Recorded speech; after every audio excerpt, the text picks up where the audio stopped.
Имам уште едно само. Кажете. Во однос на сите овие инспекторати кои што не постапиле во изминатиот период, заклучно со денот на несреќата. Имајќи во предвид дека таа дискотека немала никаква валидна лиценца, никаков документ, таа вечер не смела да работи. Има ли лица опфатени со обвинението и со истрагата, кои што биле дента на функција, вечерта на функција, а кои што сега ќе се покренат? Значи, во однос на, ако се интересирате на полициските службеници, во кои се други лица? За инспектори, државен пазар. Дали биле вечерта во дискотеката? Тоа ве интересира?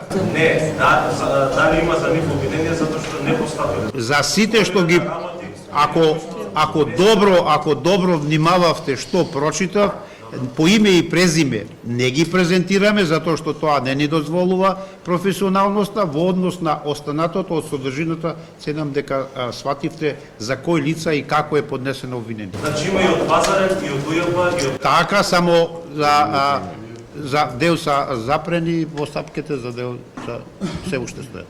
Има обвинение. За УЈП не. Добро, како onda може УЈП ја казнила дискотека да блокира? Како е можно, тоа произлезе од доказите.